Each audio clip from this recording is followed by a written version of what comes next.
किसके लिए? गरीबों के लिए नहीं है तो किसके लिए? फिर आपका तर्क क्या है? गरीबों के लिए। इसमें सारे आ रहे हैं, पूरा देश का 96% आ रहा है। गरीब का मतलब डेटा की बात क्यों कह रहा हूं? ये काम मोदी सरकार को करना था कि वो कौन सी जातियां हैं, कौन से क्षेत्र में हैं जिनको प्रतिनिधित्व नहीं मिला हुआ है और जो पर्टिकुलर इनकम से नीचे हैं, 3 लाख से नीचे हैं, उनके लिए होना चाहिए था। दूसरी बात, राजीव जी ने एक बहुत बड़ा भ्रम जो इस देश के अंदर है उसको फिर से दोहराया कि रिजर्वेशन 10 साल के लिए था।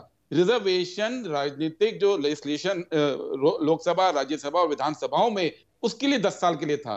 जॉब्स के लिए 10 साल के लिए कहीं संविधान नहीं कहता है। ये बहुत बड़ा भ्रम है। संविधान के अंदर जो जॉब्स में रिजर्वेशन है, जो एजुकेशन इंस्टीट्यूशन में रिजर्वेशन है, वो पिछड़ेपन से जुड़ा हुआ है, क्योंकि उन कम्युनिटीज का प्रतिनिधित्व डिसीजन मेकिंग में देश की होना चाहिए।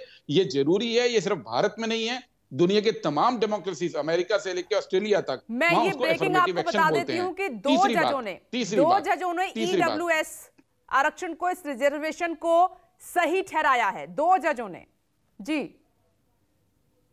और तीसरी बात, अब सुप्रीम कोर्ट की कार्रवाई लाइव आ रही है, वो सुनवा देते हैं, सुनिए।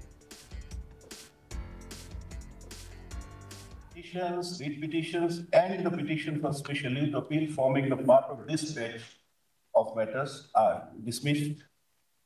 Our acknowledgements while closing on this reference, sincere thanks and compliments deserve to be placed on record for the learned counsel for the respective parties, their associates and their researchers, and also all the constructive contributors whose erudite and scholarly presentation of respective viewpoints has rendered invaluable assistance to this court in shaping the formulations herein. Thank you.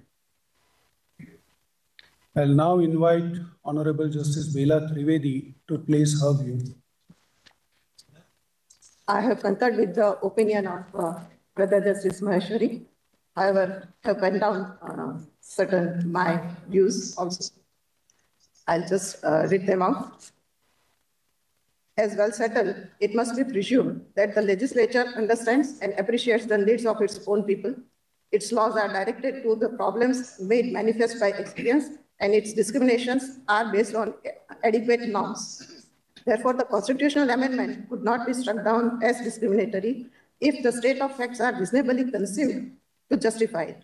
In the instant case, the legislature, being aware of the exclusion of economically weaker section of the citizens from having the benefit of reservations provided to the SCs, STs, and SCBCs citizens in Clause 4 and 5 of Article 15 and Clause 4 of Article 16, has come out with the impugned amendment empowering the state to make special provisions for the advancement of EWS other than the classes mentioned in Clause 4 and 5 of 15 and Clause 4 of Article 16.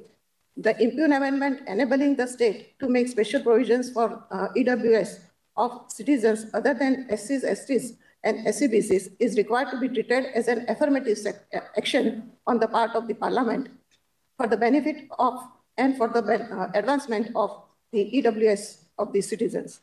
Treating EWS of citizens as a separate class would be a reasonable classification and could not be termed as unreasonable or unjustifiable classification, much less a betrayal of basic feature or violative of Article 14. As laid down by this court, just as equals cannot be treated as unequals, unequals also cannot be treated as treated equally. Treating unequals as equals would be as well offend the doctrine of equality enshrined in Article 14 and 16 of the Constitution. The SCs, STs, and backward class for whom the special provisions have already been provided in Article 14, 15.4, 15.5, and 16.4 form a separate category as distinguished from the general or unreserved category. They cannot be treated at par with the citizens belonging to the general or unreserved category. The impugned amendment creates a separate class of EWS from the general or unreserved class without affecting the special rights of reservations provided to the SCs, STs, and SCBCs. Therefore, the exclusion from the newly created class for the benefit of EWS in the impugned amendment cannot be said to be discriminatory or violative of Equality Code. Such amendment could certainly not be termed as shocking, unconscionable, or unscrupulous travesty of quintessence of equal justice as sought to be submitted by learned counsels for the petitioners. The sum and substance is that the limitations that is substantive or procedural imposed on the exercise of constituent power of the state under Article 368 could not be said by any stretch of imagination to have been disregarded by the Parliament. Neither the procedural limitation, that is the mode of exercise of amending power, has been disregarded, nor substantive limitation, that is the restricted field, has been disregarded, which otherwise would invalidate the impugned amendment. What is visualized in the preamble and what is permissible, both in Part 3 and Part 4 of the Constitution, could not be said to be violative of the basic structure or basic feature of the Constitution. नमस्कार, मैं हूं मानक गुप्ता। अगर आपको हमारा ये video पसंद आया हो तो इसे लाइक और शेयर जरूर करें और हां, हमें सब्सक्राइब और फॉलो करना ना भूलें ताकि आप देश और दुनिया की कोई खबर मिस ना करें। तो जुड़े रहिए हमारे साथ और देखते रहिए न्यूज़ 24।